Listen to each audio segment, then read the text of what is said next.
안녕하세요. 저는 30대 남성입니다. 사실 저는 결혼을 생각조차 해본 적이 없었습니다. 형편이 여의치 않았고 부모님께 용돈을 드리는 것과 갚아야 할 빚이 많아 여유로운 삶과는 거리가 멀었기 때문입니다. 처음 아내를 만난 것은 지인들과의 자연스러운 자리를 통해서였습니다. 솔직히 처음 만났을 때 저는 그녀에 대해 아무런 생각이 없었습니다. 연애를 할 마음도 없었고 여유도 없었으며 딱히 그녀가 여자로 다가오지도 않았었지요. 하지만 그녀의 생각은 달랐습니다. 그녀는 첫자리에서부터 저를 남자로 보았었지요. 그날 이후로 그녀의 구애는 끊임없이 이어졌습니다. 매일같이 카톡이 오고 전화도 종종 오곤 했지요. 처음에 저는 여러 가지 이유로 거절을 했습니다. 나는 형편이 넉넉하지 않아서 연애 같은 거 못할 것 같아. 내가 누굴 만나기도 어려운 상황이야. 하지만 그녀는 전혀 개의치 않았습니다. 형편 같은 건 상관없어. 그냥 같이 있으면 좋으니까 사귀는 거지. 돈 때문에 사람이 좋은지 싫은지 정하는 건 아니잖아. 그렇게 그녀의 끈질긴 고집과 적극성에 넘어가 저희는 결국 사귀게 되었습니다. 저희의 공통된 지인들은 농담처럼 말했습니다. 야, 너 정도면 정말 잘생긴 편인데. 쟤랑은 좀 아깝지 않아? 사실 외모만으로 본다면 친구들 말대로 제가 그녀보다 좀 더 훤칠하다는 평을 듣긴 했습니다. 하지만 저는 그런 얘기가 나올 때마다 그런 소리 하지 말라며 정색하고 그녀의 편을 들었습니다. 저는 그런 평가가 중요하지 않았고 오히려 그녀의 적극적이고 밝은 성격에 마음이 끌렸습니다. 시간이 흐를수록 저는 그녀가 더 좋아졌지만 동시에 걱정도 커져갔습니다. 저는 그녀에게 여러 번 말했습니다. 난 결혼할 상황이 절대 못 돼. 부모님 용돈도 드려야 하고 빚도 많아. 결혼은 정말 어렵다고 봐. 결혼정년기에 접어든 그녀에게 헛된 희망을 주고 싶지 않아서 저는 미리 양해를 구한 것이지요. 하지만 그녀는 전혀 굽히지 않았고 오히려 매일같이 저를 졸랐습니다. 자기가 빚도 있고 부모님께 효도하는 거 다 이해해. 내가 도와줄게. 우리 둘이 힘 합치면 충분히 할 수 있어. 나 정말 자기랑 결혼하고 싶어. 수없이 고민하고 망설였지만 결국 저는 그녀의 진심을 믿고 결혼을 결심했습니다. 결혼을 결정하기 전 저는 그녀에게 마지막으로 다시 한번 솔직히 털어놓았습니다. 자기야, 내가 부모님께 용돈도 드려야 하고 빚도 많아서 여유롭게 살긴 힘들 거야. 우리 진짜 많이 절약하면서 살아야 돼. 그래도 괜찮겠어. 그녀는 망설임 없이 바로 대답했습니다. 자기가 열심히 일하면서 부모님 용돈까지 챙기고 빚도 갚겠다는데 내가 당연히 이해하고 도와줘야지. 우리 둘이 힘을 합치면 얼마든지 할 수 있을 거야. 그녀의 말을 믿고 결혼을 결심했죠. 그렇게 꿈 같고 행복한 결혼 생활이 이어질 줄로만 알았었습니다. 저는 결혼 이후에도 조금이라도 돈을 아끼기 위해 작은 즐거움들까지 포기하며 살았습니다.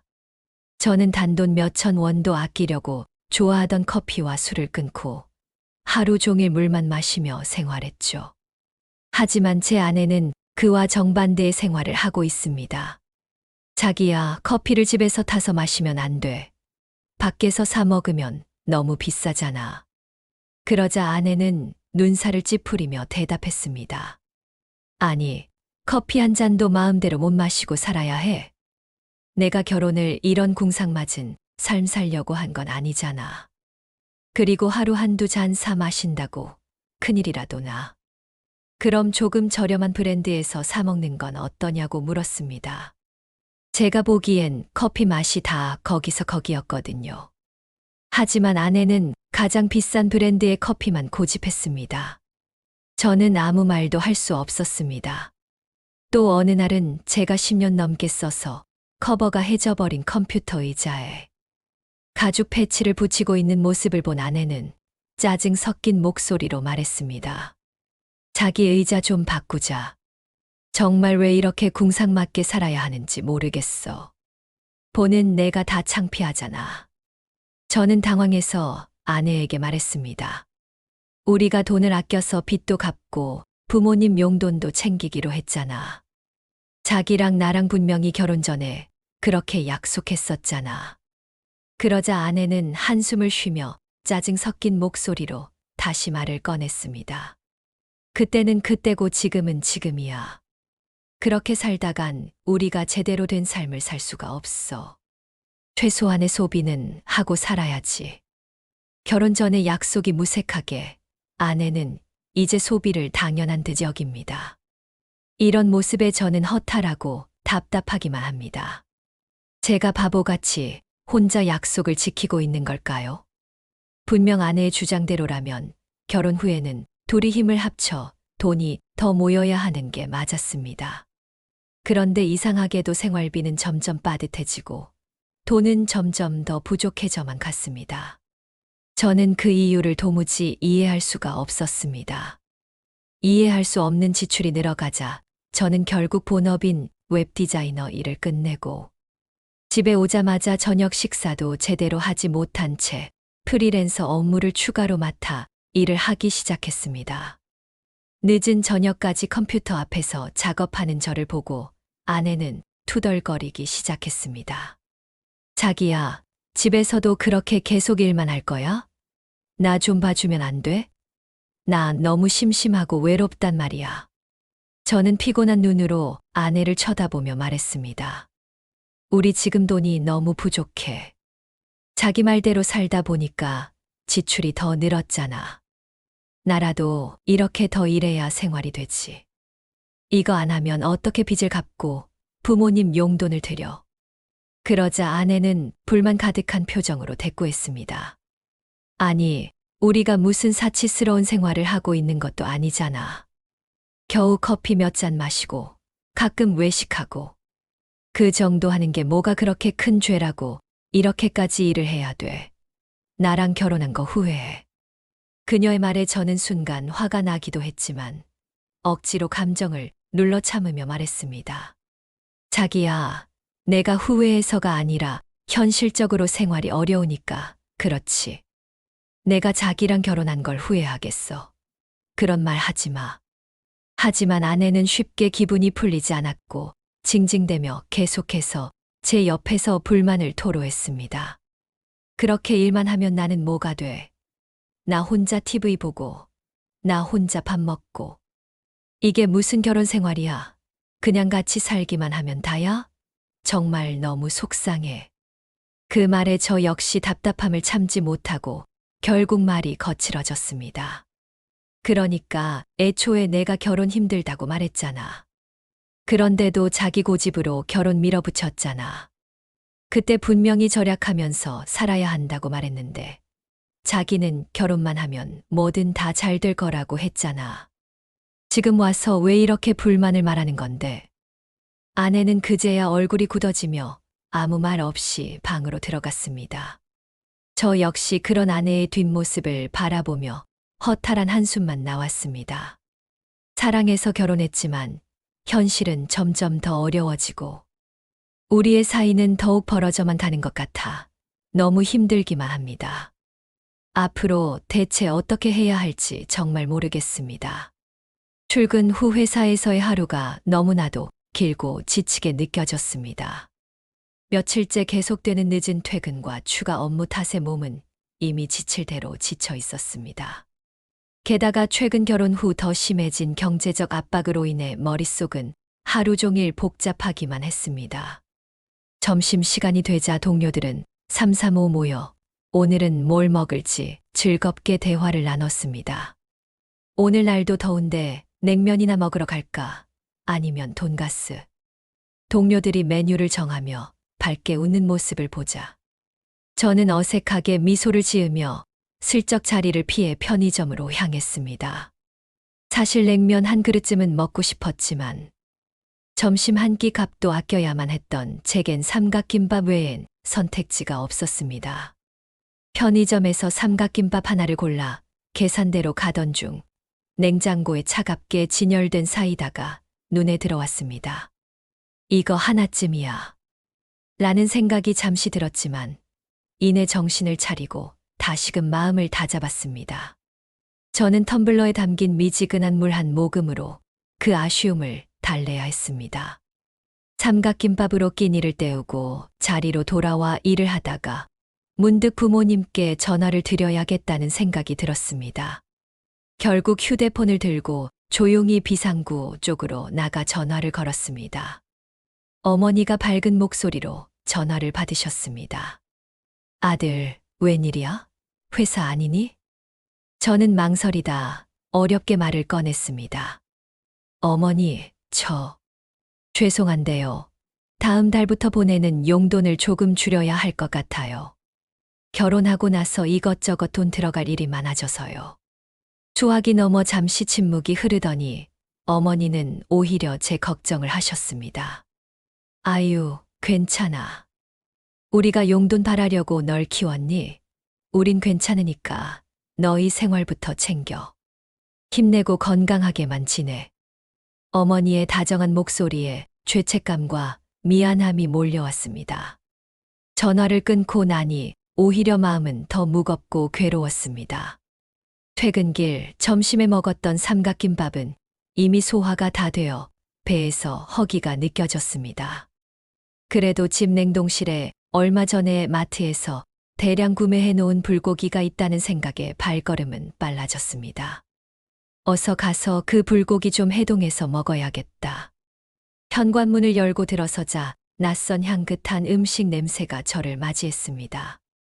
조금 당황하며 주방으로 가니 아내가 혼자 배달 용기들 위에 놓인 파스타와 스테이크를 먹다 남기고는 휴대폰을 만지작거리고 있었습니다. 순간 머릿속이 멍해졌습니다. 저는 하루 종일 물만 마시며 삼각김밥 하나로 배고픔을 견디고 있었는데 아내는 이렇게 비싼 음식을 배불리 먹고 남기기까지 한 것입니다. 아내가 저를 보고는 아무렇지 않은 듯 말했습니다. 자기 왔어. 내가 먹다 좀 남겼는데 먹을래? 아내의 말에 순간 울컥한 마음을 겨우 눌러 참으며 저는 최대한 차분하게 말했습니다. 자기야, 내가 점심으로 뭘 먹었는지 알아? 삼각김밥 하나야. 그것도 사이다 하나 사 먹고 싶었는데 돈 아끼느라 참았어. 그런데 자기는 이렇게 비싼 음식 먹고 심지어 남기기까지 하는 거야. 제 말에 아내는 오히려 불만 섞인 표정을 지으며 대답했습니다. 아니, 그럼 나 혼자서 집에 하루 종일 있는데 끼니 정도는 맛있는 거 먹을 수도 있지. 꼭 나까지 자기처럼 궁상맞게 살아야 해. 그 말에 제 목소리가 점점 커졌습니다. 이게 지금 궁상맞고 안 맞고의 문제야? 자기랑 결혼하고 나서 생활비가 더 부족해졌어. 내가 얼마나 더 힘들게 일하고 있는지 몰라. 부모님 용돈도 줄이고 점심값까지 아끼면서 내가 어떻게든 우리 생활 유지하려고 노력하고 있잖아. 그러자 아내는 짜증난 표정으로 퉁명스럽게 말했습니다. 그렇게 힘들면 부모님께 보내는 용돈부터 확 줄이면 되겠네. 왜 우리만 희생해야 하는 건데? 저는 어이가 없어서 말을 잇지 못했습니다. 겨우 마음을 가다듬고 차분하게 다시 말을 꺼냈습니다. 안 그래도 오늘 부모님께 전화해서 용돈을 줄여야 할 것 같다고 말씀드렸어. 부모님이 괜찮다고 하셨지만 난 마음이 정말 불편했어. 그런데 자기 입에서 그런 말이 나와. 대체 얼마나 더 줄이라는 거야?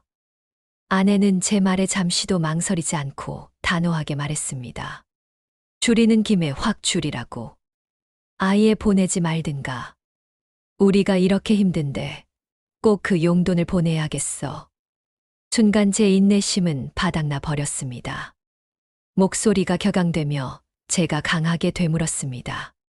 지금 무슨 말을 하는지 알기나 해. 두 분 다 몸이 안 좋아서 일도 제대로 못하고 생업조차 어려우신 분들이야. 그런 분들께 보내는 돈까지 줄여서 자기 파스타랑 스테이크 값을 마련해야 해. 그게 말이 된다고 생각해. 하지만 아내는 여전히 불만스러운 얼굴로 팔짱을 끼며 시선을 피했습니다. 그럼 어쩌자는 건데? 내가 이렇게 불행한 생활하려고 자기랑 결혼한 줄 알아? 최소한의 여유는 누리면서 살아야지. 저는 깊은 한숨과 함께 다시 말했습니다. 최소한의 여유, 자기는 지금 최소한의 여유가 아니라 사치를 하고 있잖아. 자기가 조금이라도 이해해줘야 내가 숨이라도 쉴 거 아냐. 도대체 왜 이렇게 이기적인 거야? 그러자 아내는 결국 화를 내며 소리쳤습니다. 그래, 나 이기적이야. 결혼하면 행복할 줄 알았는데. 맨날 궁상맞게 살아야 하는데 어떻게 행복하겠어. 이렇게 살 거면 결혼 왜 했어? 아내의 거친 말에 저는 더 이상 아무 말도 나오지 않았습니다. 현실을 외면하는 아내와 마주한 채 저는 깊은 무력감과 허탈함을 느끼며 그저 말없이 자리를 피할 수밖에 없었습니다. 다음 날 퇴근길, 저는 어깨에 짓눌린 무거운 피로감을 이끌고 다시 집으로 향했습니다. 회사 일에 프리랜서 업무까지 하느라 제대로 쉬지도 못한 채 하루하루 버티고 있었지만 집에 가도 마음 편히 쉴 수 있을 거라는 기대는 이미 사라진 지 오래였습니다.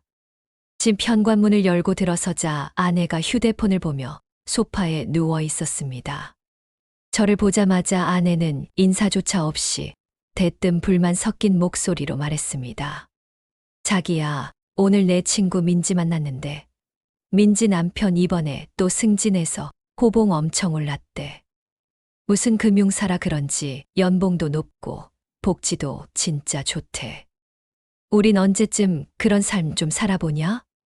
순간 저는 황당함과 분노로 아무 말도 할 수 없었습니다. 회사에서도 제대로 된 점심 한 끼 먹지 못한 채 열심히 일하고 밤낮 없이 부업까지 하고 있는데 아내는 그런 저를 친구 남편과 비교하며 불만을 쏟아내는 것이었습니다. 분노가 목 끝까지 차올라서 결국 저는 씻지도 못한 채 옷도 갈아입지 않고 그대로 서서 아내에게 쏘아붙였습니다. 자기 친구 남편 얘기 좀 그만하면 안 돼. 도대체 나한테 뭘 어쩌라는 거야. 그리고 그 친구는 본인도 일하지 않아? 맞벌이니까 경제적으로 여유가 있지. 자기는 실업급여 받으면서 언제까지 그렇게 무직으로 있을 생각인데. 알바라도 구해서 생활비에 보태야 하는 거 아니야? 그러자 아내는 표정이 굳으며 벌떡 소파에서 일어나 소리를 높였습니다. 내가 이렇게 무직인 게 내 잘못이야? 나는 그냥 실업급여 받는 게 편하단 말야. 그리고 그게 효율적이야. 저는 더 기가 막혀 큰 한숨을 내쉬며 반박했습니다. 자기도 금방 다시 일자리를 찾겠다고 했잖아. 왜 자꾸 말이 바뀌어? 나 혼자서 벌어온 돈으론 생활이 힘들다는 거 몰라서 그래. 자기가 아르바이트라도 조금씩 하면 내가 이렇게까지 힘들겠어. 나 혼자만 노력해야 하는 건 아니잖아. 아내는 제 말에 더 격분하며 맞받아쳤습니다. 그래, 결국 나보고 다시 나가서 돈 벌어오라는 소리구나. 내 친구들을 봐. 전업주부 하면서 얼마나 편하게 사는데. 무슨 결혼 생활이 이렇게 비참해. 제 말은 하나도 귀담아 듣지 않고 끝없이 불만만 토로하는 아내를 보니 너무나 지치고 허탈했습니다. 제가 힘들게 버는 돈은 아내에게 부족하기만 하고 아내는 현실적인 상황을 전혀 이해하지 못한 채 마냥 불평만 늘어놓았습니다. 저는 결국 힘없이 목소리를 낮추며 말했습니다. 난 자기한테 정규직으로 다시 취업하라는 말도 안 했어. 그냥 파트타임이라도 구해서 생활비에 보탰으면 좋겠다는 거야. 도대체 왜 하루 종일 집에서 놀기만 하는 거야? 나도 힘들고 지쳤어. 이젠 혼자 감당하기 너무 벅차다고. 그러나 아내는 제 말을 듣고 더 냉랭하게 돌아서며 투덜거렸습니다. 됐어. 결국 자기 혼자 희생하고 산다고 생색내는 거잖아. 내 잘못만 있는 것처럼 말하지 마. 나도 충분히 힘드니까. 그 말을 끝으로 아내는 방문을 꽝 닫고 들어가 버렸고 저는 서 있는 그 자리에서 아무 말 없이 허공을 멍하니 바라봤습니다. 도대체 어떻게 하면 이 지긋지긋한 갈등이 끝날 수 있을지 정말 막막하기만 했습니다. 아내는 방문을 세차게 열고 다시 거실로 나왔습니다. 얼굴은 분노로 붉게 상기되어 있었고 목소리는 크게 떨리고 있었습니다. 손에는 휴대폰을 쥔 채 화면을 저에게 들이밀며 소리를 높였습니다. 이거 봐.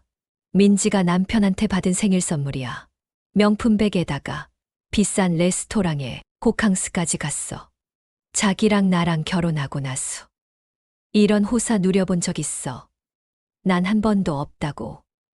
아내는 계속해서 흥분을 가라앉히지 못한 채 손가락으로 화면을 하나씩 넘기며 더욱 목소리를 높였습니다. 이 사진들 봐봐. 민지 SNS에 올라온 것들인데 부부끼리 해외여행 다녀온 사진이며 남편이 사준 옷이며 난 이런 거 다 필요 없고 그냥 아주 조금이라도 여유롭게 살고 싶다는 거야. 그게 그렇게 큰 욕심이야? 저는 도저히 참을 수 없어 손으로 머리를 감싸며 지친 목소리로 말했습니다. 자기야, 대체 그 친구랑 우리를 왜 비교하는 거야? 난 내 상황에서 최선을 다하고 있어. 그 사람들 사정과 우리 사정은 다르잖아. 나도 자기한테 그런 거 해주고 싶지 않겠어. 그러자 아내는 더 격하게 울먹이며 말했습니다. 그럼 도대체 언제까지 참기만 해야 하는데? 난 자기가 나를 행복하게 해줄 줄 알았다고. 맨날 삼각김밥 먹고 집에서 허구한 날 싸우는 게 내가 꿈꿨던 결혼 생활이 아니라고. 아내의 날카로운 말들이 제 마음 깊숙한 곳을 후벼 파는 듯 했습니다. 저는 아무 말도 하지 못하고 그저 바닥만 바라보며 서 있을 뿐이었습니다. 현실의 무게가 다시 한번 저를 깊은 무력감 속으로 밀어 넣었습니다. 저는 한숨을 쉬며 어이가 없다는 듯이 아내를 바라보았습니다. 아내의 지나친 불평에 더 이상 참기 어려워져 결국 참았던 말을 꺼냈습니다. 자기야, 삼각김밥은 내가 먹었지. 자기가 먹었어. 내가 지금까지 자기한테 그런 거 하나라도 먹인 적 있었어. 자기 어제도 파스타랑 스테이크 먹었잖아. 내가 힘들게 번 돈으로 그렇게 먹고 싶은 거 먹으면서 지냈잖아. 그걸로는 부족한 거야. 아내는 제 말에 잠시 말을 잇지 못하다가 이내 뻔뻔한 표정으로 맞받아쳤습니다. 그래서 어쩌라고. 내가 그렇게 비싼 거 먹었다는 게 중요한 게 아니잖아. 나는 더 잘 살고 싶은데 자기가 못 해주니까 그렇지. 저는 그 말에 더욱 기가 차다는 듯 다시 되물었습니다. 결혼하기 전에 자기가 나한테 뭐라고 했어. 내가 형편 어렵다고 몇 번이나 말했을 때 괜찮다고 했잖아. 빚도 갚고 부모님 용돈 보내고 힘들게 살아도 같이 견디자고 했던 건 자기였어. 도대체 그 약속은 어디로 갔어? 어떻게 사람이 이렇게까지 달라질 수가 있어? 제 말이 정확히 아내의 약점을 찌른 탓인지 아내는 순간 당황하며 말을 더듬기 시작했습니다. 그건. 그때는 그때고 지금은 상황이 달라졌잖아. 그리고 약속이 무슨 법으로 정해진 것도 아니고. 사람 마음이 변할 수도 있지. 자기만 그렇게 성인군자야? 아내가 논리도 없이 마구잡이로 반박하자 저는 더욱 허탈해졌습니다. 어쩌면 이제 더 이상 아내와 말이 통하지 않을지도 모른다는 생각에 깊은 좌절감이 밀려왔습니다. 그저 힘없이 고개만 숙인 채 더 이상 아무런 말도 하지 못했습니다. 주말 아침이 밝았습니다. 저는 전날 밤 아내와의 말다툼이 마음에 걸려 조금이라도 아내의 기분을 풀어주고자 최대한 밝은 목소리로 아내에게 말을 걸었습니다. 자기야, 오늘 주말인데 우리 오랜만에 어디 놀러 갈까? 날씨도 좋은데 가까운 공원이라도 가서 바람 좀 쐴까? 아내는 소파에 기대에 앉아 무심하게 핸드폰을 보다가 놀러 간다는 말에 잠시 표정이 밝아지는 듯 했습니다.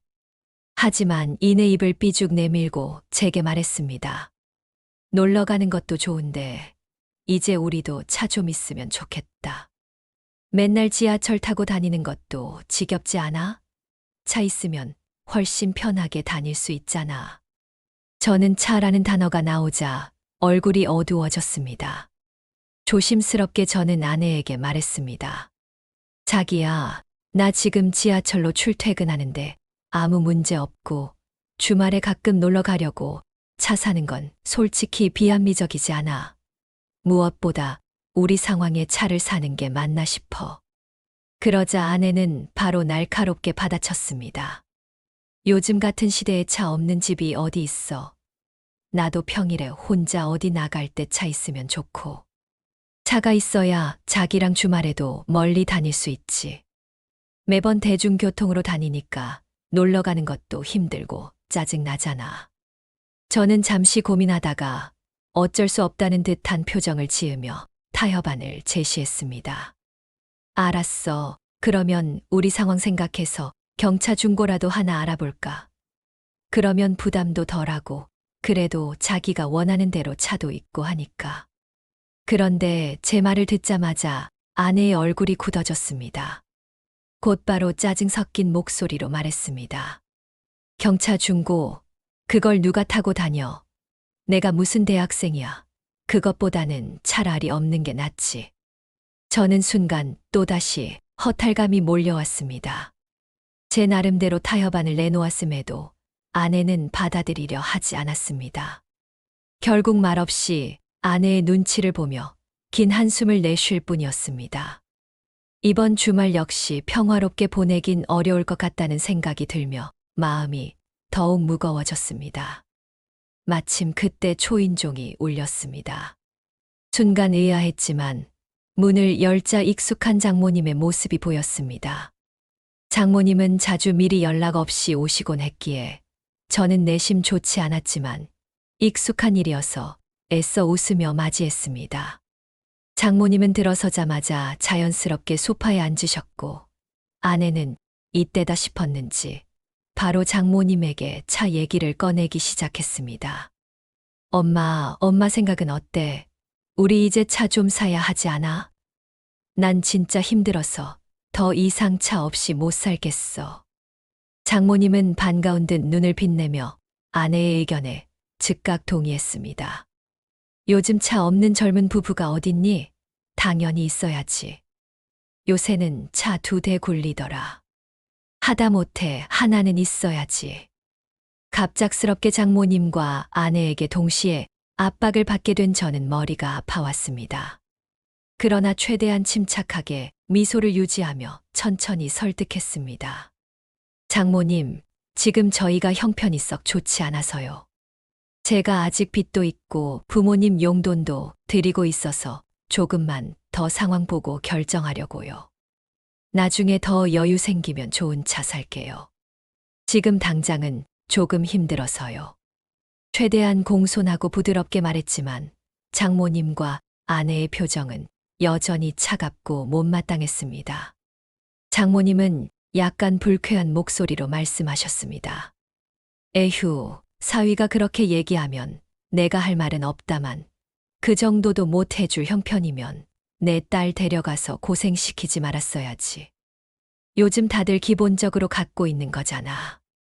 식사 시간이 다가오자 분위기를 전환할 겸 저는 밝게 제안했습니다. 오늘 주말이니까 외식하죠. 여기 근처에 삼겹살집 정말 맛있게 하는 곳 있는데 어떠세요? 그러자 장모님은 아내와 눈을 마주치더니 다소 불만스러운 듯 말했습니다. 그런 기름진 건 내 취향도 아니고 고급 소 내장 요리 오픈했던데 거긴 어때? 결국 저는 또 한 번 아무 말도 못하고 장모님과 아내가 원하는 식당으로 향해야 했습니다. 메뉴판을 보고 머릿속이 아찔했지만 결국 20만 원 정도를 지출하고 돌아왔습니다. 집에 돌아오자 장모님은 별말 없이 곧바로 돌아가셨고 아내도 피곤한지 방으로 들어가 버렸습니다.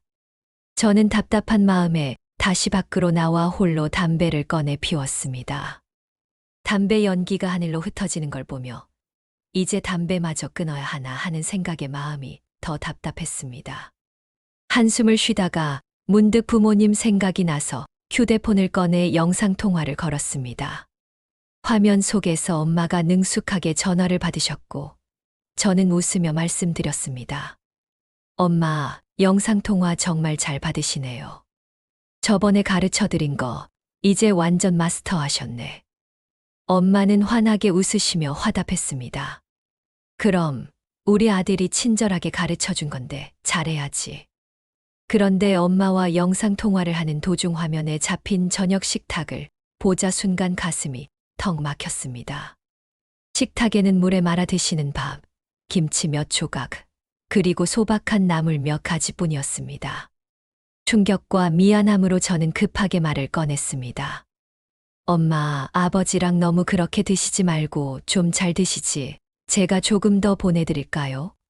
그렇게 드시면 안 돼요. 그러나 부모님은 따뜻한 미소로 아무렇지 않은 듯 답하셨습니다. 우리는 원래 이렇게 먹는 게 편하고 좋아. 걱정 말고 너희들 생활부터 잘 챙겨. 우린 괜찮으니까 신경 쓰지 마. 통화를 끊고 난 뒤에도 한동안 자리에서 움직일 수 없었습니다. 결국 무거운 마음을 안고 근처 편의점으로 향했습니다. 소주 한 병과 종이컵 하나를 사서 편의점 박 테이블에 앉아 혼자 쓸쓸히 술을 마셨습니다. 밤하늘을 올려다보며 저는 깊은 한숨과 함께 혼잣말처럼 중얼거렸습니다. 이렇게 살려고 결혼한 게 아닌데 대체 어디서부터 잘못된 거지? 편의점 앞 테이블에서 소주를 홀짝이던 저는 결국 고개를 숙인 채 눈물을 삼키고 있었습니다. 그때 익숙한 목소리가 들렸습니다. 어라, 이게 누구야? 고개를 드니 아내가 동네 모임에서 친하게 지내는 분의 남편이 서 있었습니다. 몇 번 자리를 해서 함께 밥도 먹고 얘기도 나눴던 터라 서로 꽤 편하게 말을 트던 사이였죠. 그는 편의점에서 막 계산을 마치고 나오던 길이었고 제 모습이 눈에 띄어 자연스럽게 자리에 앉았습니다. 쓸쓸하게 왜 혼자 마시고 있어? 자, 한 잔 받아. 저는 억지로 웃으며 종이컵을 내밀었습니다. 형님, 고맙습니다. 그냥 좀 답답해서요.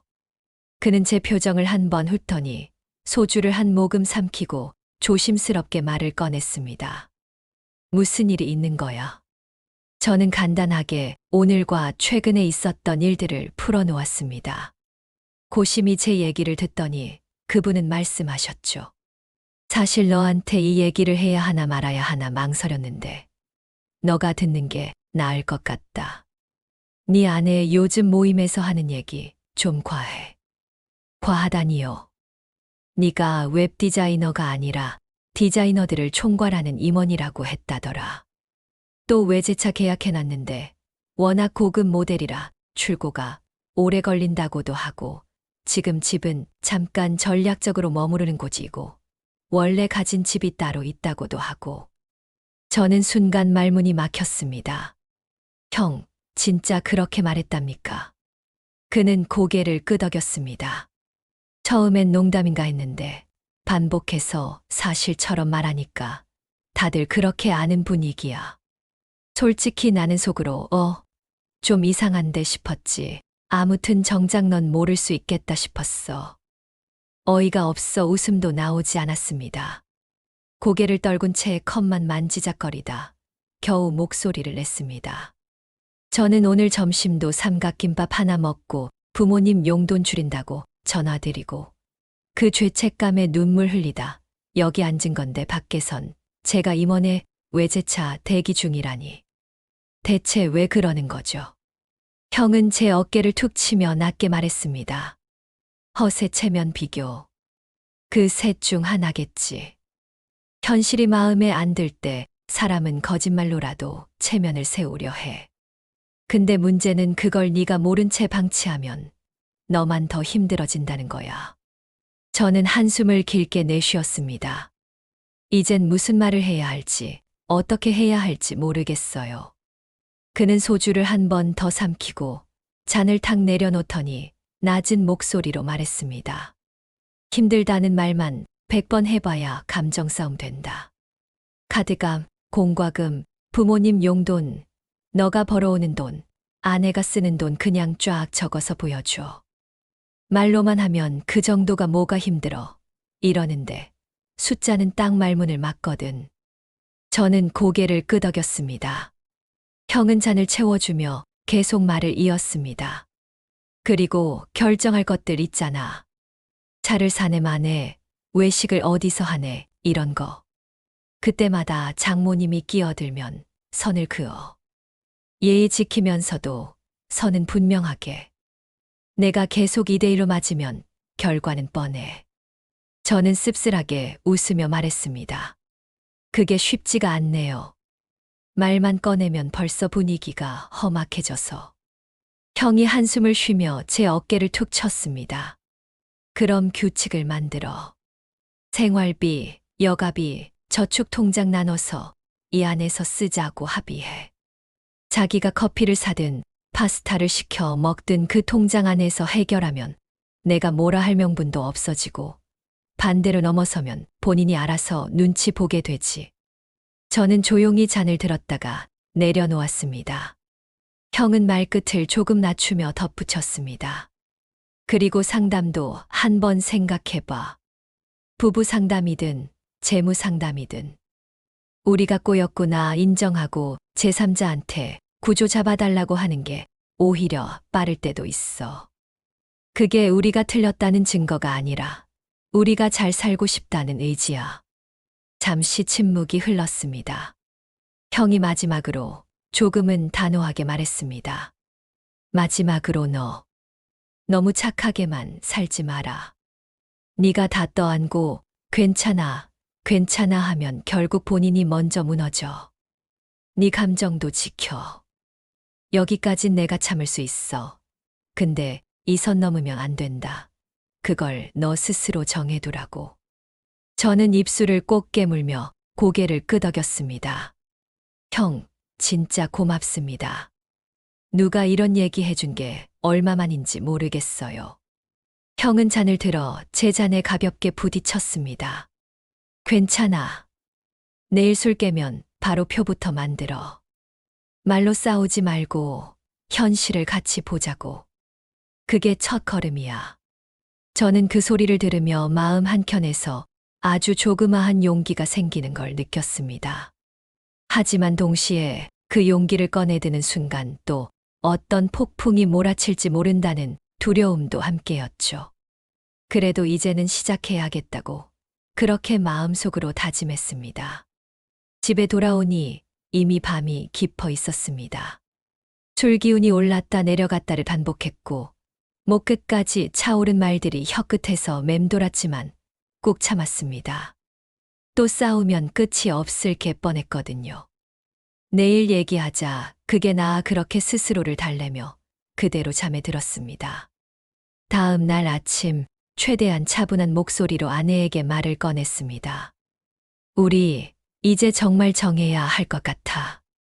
자기가 다시 일을 하든지 아니면 정해진 금액 안에서만 쓰자. 어제 오늘 얘기가 아니라 계속 이렇게 무분별하게 쓰다간 우리 둘 다 무너져. 아내는 순간 표정이 굳더니 고개를 갸우뚱하며 되물었습니다. 정해진 금액, 그게 뭔데? 내가 무슨 애도 아니고 용돈 제도를 하자는 거야.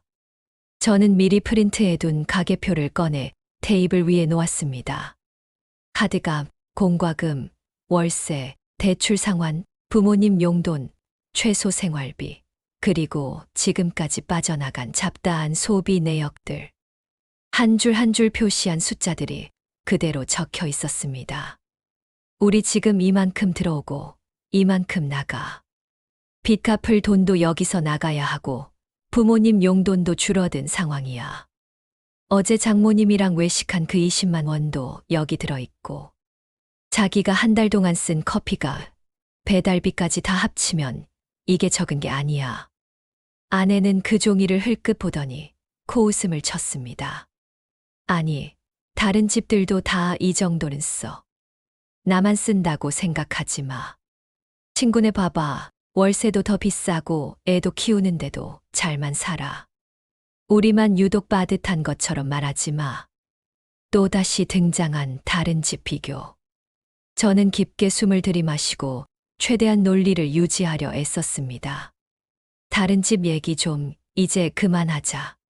그 집 사정이랑 우리 사정은 달라.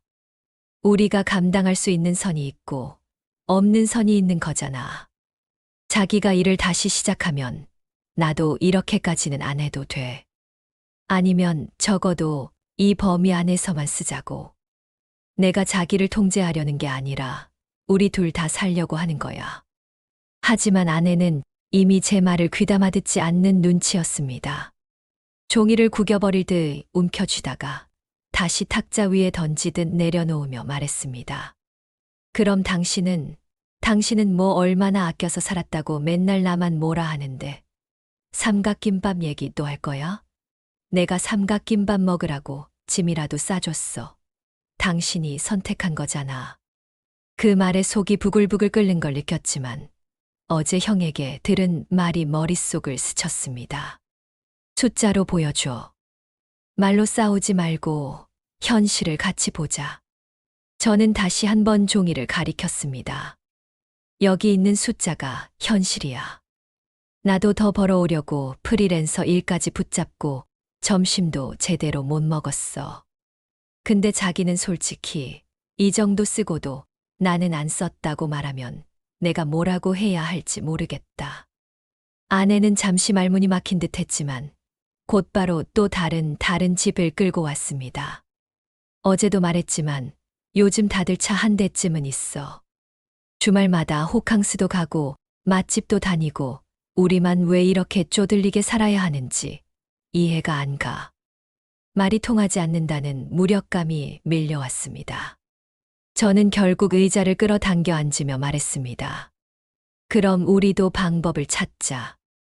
무조건 쓰고 보자는 게 아니라 계획을 세워서 쓰자고. 차를 사더라도 언젠가 우리가 진짜 감당할 수 있을 때. 여행도 외식도. 지금은 좀 숨 고르자고. 그러다 둘 다 쓰러지면 그땐 뭐가 남겠어. 아내는 대답 대신 긴 한숨을 쉬었습니다. 그리고는 자리에서 벌떡 일어나 방으로 들어가 문을 닫아버렸습니다. 문이 닫히는 소리까지도 제 등줄기를 쓸어내리는 듯 차갑게 들렸습니다. 탁자 위엔 구겨졌다 펴진 가계표가 덩그러니 남아 있었습니다. 저는 그 종이를 다시 펼쳐놓고 멍하니 들여다봤습니다. 숫자는 변하지 않았고 현실도 변하지 않았습니다.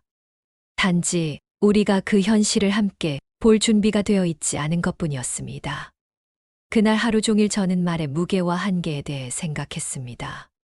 이제 더는 나 힘들다는 말만으로는 아무것도 바뀌지 않을 것 같았습니다. 마음 한켠에서는 혹시 마지막 카드까지 꺼내야 하는 걸까 하는 생각이 스멀스멀 올라왔습니다. 상담이든 냉각기든 아니면 그보다 더 큰 결심이든 저희는 며칠 뒤 다시 대화를 하게 되었습니다. 우리 다시 한번 이야기만 하자. 화내지 말고. 진짜 왜 이렇게 결혼 전과 달라졌는지 나는 도무지 이해가 안 돼.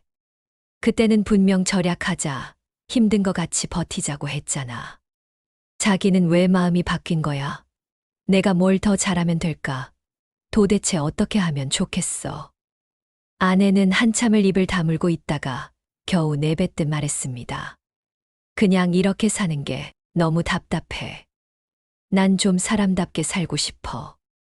당신이랑 결혼하면 조금은 숨 좀 쉬며 살 수 있을 줄 알았는데 더 꽉 막힌 기분이야.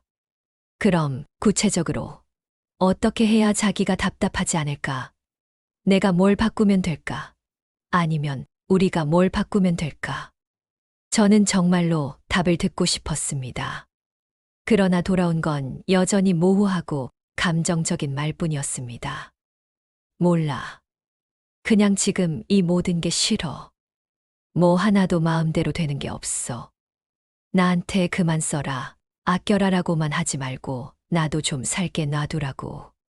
그 말을 듣는 순간 머릿속이 새하얘졌습니다. 이대로는 아무것도 해결되지 않겠다는 확신이 들었습니다. 그래서 마지막 수단을 꺼냈습니다. 자기야, 우리 이렇게 말로만 싸우다가는 끝이 없을 것 같아. 나도 이제 한계가 보여. 그래서 상담 한번 받아보자. 부부 상담이든 재무 상담이든. 솔직히 상담비도 아까워. 근데 우리가 다시 제대로 살 수만 있다면 그 돈이 훨씬 값어치 있을 거라고 생각해. 아내는 잠깐 멈칫하더니 곧바로 눈살을 찌푸렸습니다. 상담, 우리가 왜 상담을 받아? 남한테 우리 사정 다 까발려야 돼. 그게 더 치욕적이야. 난 싫어. 아니, 까발리는 게 아니야. 비밀 보장도 되고 그냥 제3자가 중간에서 우리 얘기를 정리해 주는 거야. 우리가 못하는 말을 대신 꺼내주고 안 보이던 부분을 짚어줄 수도 있잖아. 아내는 팔짱을 낀 채 고개를 절레절레 흔들었습니다. 그 사람들이 뭘 안다고. 남의 가정사 들여다보면서 돈이나 버는 거지. 그리고 상담받는다고 우리가 갑자기 부자 돼. 갑자기 행복해져. 난 그런 거에 돈 쓰기 싫어. 저는 최대한 감정을 누르며 다시 말을 이었습니다. 부자 되는 게 목적이 아니잖아. 우리 지금 대화가 안 되니까 소통을 좀 도와달라는 거야. 내가 자기를 바꾸겠다는 것도 아니고 나를 변호해 달라는 것도 아니야. 그냥 우리가 어디서부터 꼬였는지 같이 찾아보자는 거야. 아내는 한숨을 쉬며 목소리를 높였습니다.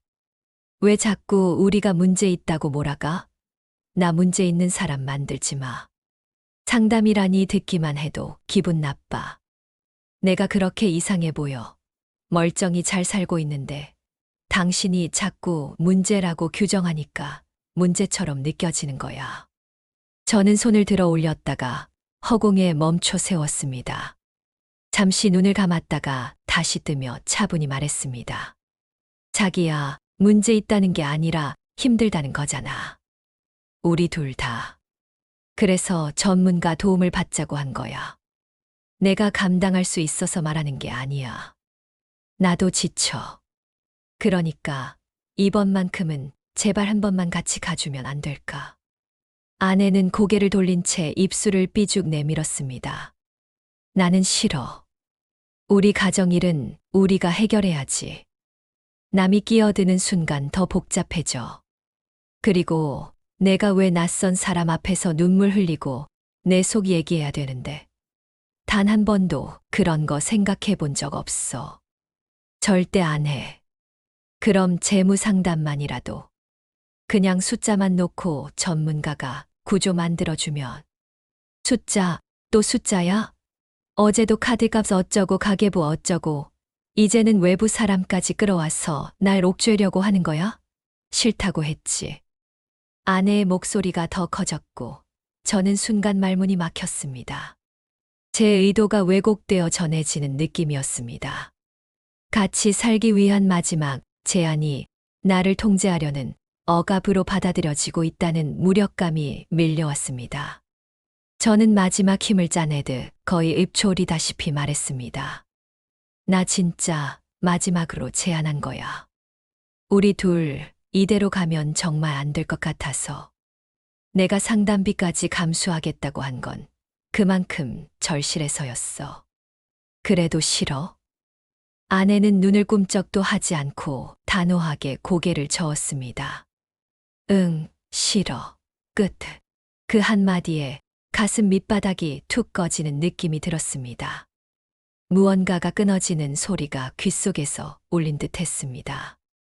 더 이상 뭘 말해야 할지, 어떤 방법을 꺼내야 할지 제 안에서 남아있던 카드가 모두 소진된 기분이었습니다.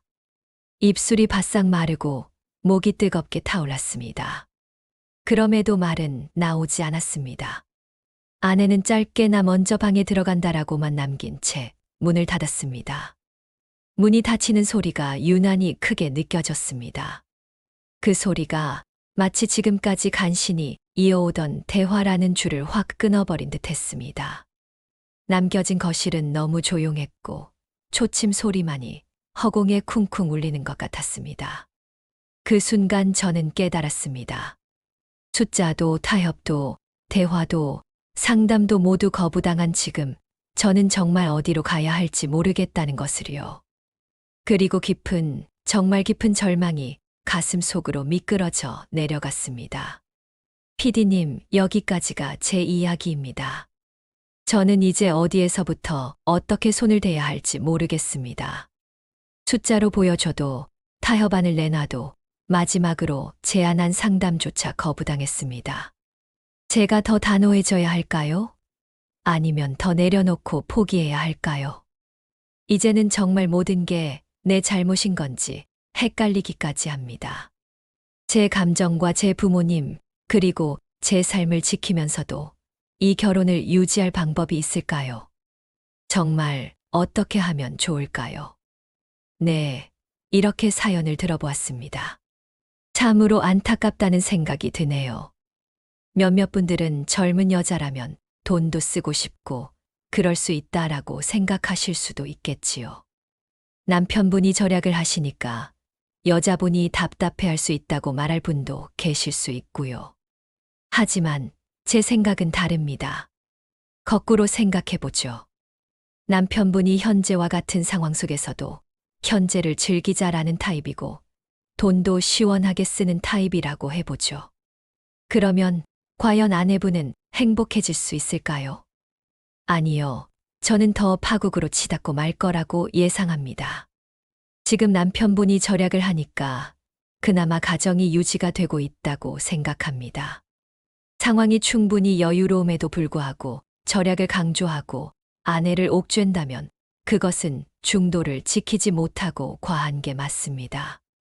하지만 현재 남편분은 부모님도 케어해야 하고 와이프가 쓸 돈도 마련해야 하고 빚도 갚아야 하지 않습니까? 이런 상황에서 남들만큼 쓴다는 것 자체가 사치죠. 아내도 꼭 제 말을 들어보시면 좋겠네요. 그리고 요즘 세상의 상담 문화가 얼마나 발전했는데요. 상담은 자기 객관화에 굉장한 도움이 됩니다. 무작정 상담사의 상담은 간섭이라고 느끼고 친정엄마에게는 자동차며 얘기 다 털어놓고 남편을 공격하는 꼴이 참으로 고쳐야 할 점이 많아 보입니다.